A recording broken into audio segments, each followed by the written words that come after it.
belakang saya pegunungan batu yang indah sekali.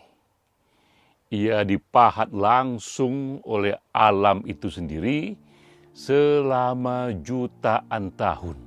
Sekali lagi, jutaan tahun.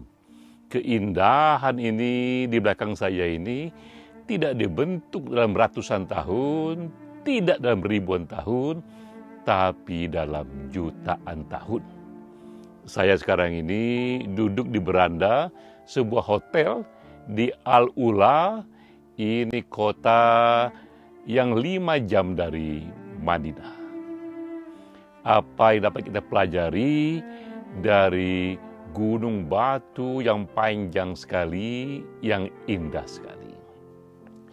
Pertama bisa kita pelajari bahwa ternyata memang keindahan itu tak bisa diciptakan secara cepat. Untuk kasus gunung ini, yang berbatuan ini, bahkan kita harus bersabar jutaan tahun. Tak ada keindahan yang bisa dibuat begitu instan. Kadang memang kita memerlukan waktu untuk menunggu sesuatu menjadi indah.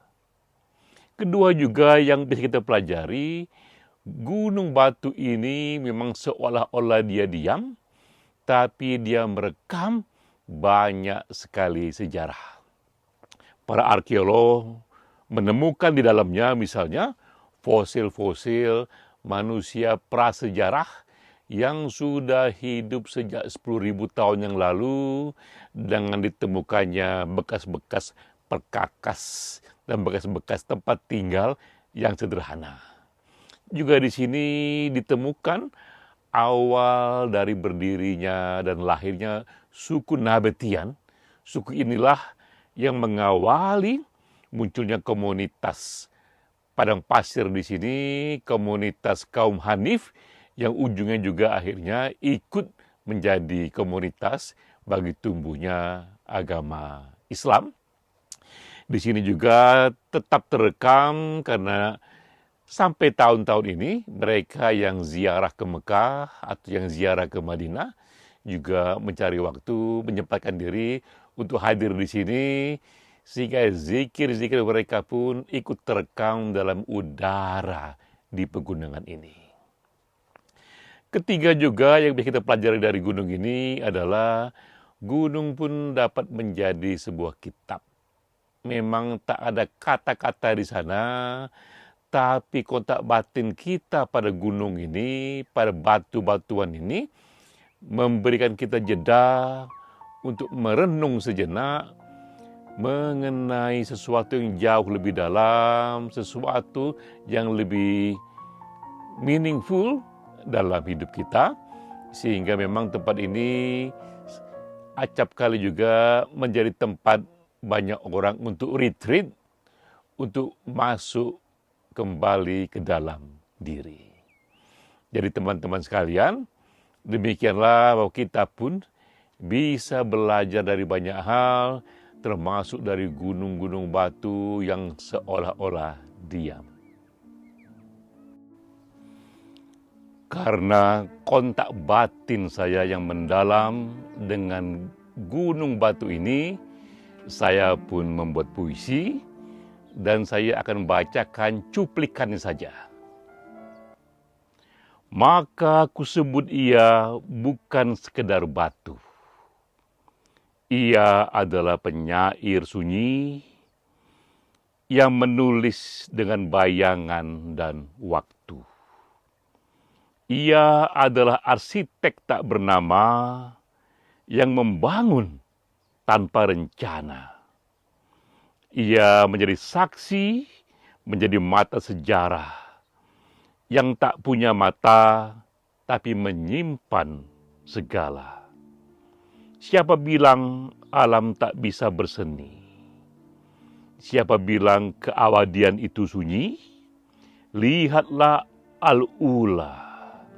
Di sana keindahan tidak diciptakan dalam sehari, tapi dalam jutaan tahun oleh cinta yang sabar dan tangan-tangan yang tak terlihat. Bagaimana dengan malam hari? Al-Ula tahun 2025 di malam hari, gunung-gunung batu di sini kembali menyaksikan zaman yang sudah berubah. Saya di sini bersama keluarga malam hari mendatangi sebuah restoran di hotel. Ini masih di wilayah Al-Ula di Arab Saudi, tapi situasi sudah berubah. Di restoran itu misalnya bahkan pegawai-pegawai wanitanya tidak memakai hijab, tak memakai jilbab. Mereka bebas-bebas saja, juga para pengunjungnya. Sebagaimana umumnya kita melihat pengunjung-pengunjung di negara-negara di Indonesia ataupun di Eropa dengan pakaian yang bebas-bebas saja. Dan ini terjadi di sebuah kota 5 jam dari Madinah. Apa yang terjadi?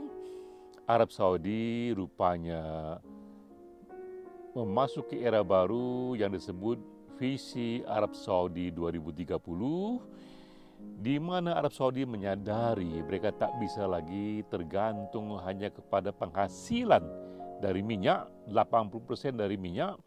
Mereka pun harus membuka penghasilan dari sektor lain yang memang menjanjikan.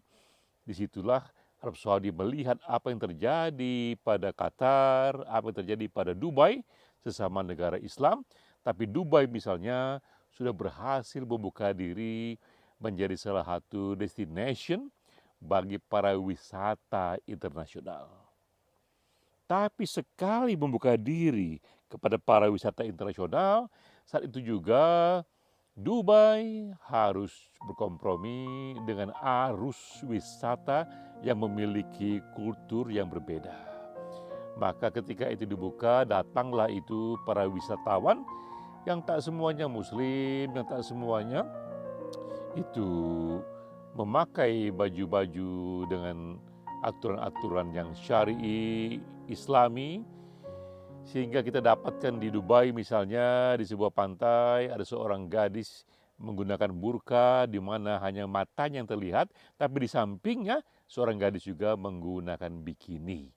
Itu konsekuensinya ketika satu kota dibuka menjadi kota internasional. Dengan cara seperti itulah para wisata dunia internasional berdatangan ke sini, termasuk dari dunia barat yang memang mereka memiliki kultur yang berbeda. Dubai melakukan kompromi sehingga juga penghasilan dari para wisata ikut membesar dan membuat Dubai pun tidak bergantung terlalu besar lagi kepada minyak.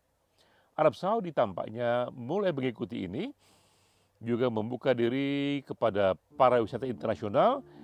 Al-Ula menjadi tempat percontohannya.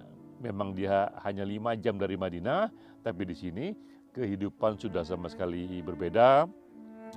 Para lelaki dan wanitanya sudah berpakaian cukup bebas sebagaimana terjadi di dunia luar, dan diam-diam gunung bebatuan di sini yang indah ini, walaupun diam, ia sekali lagi menyaksikan sejarah yang terus berubah. Masyarakat yang terus berubah.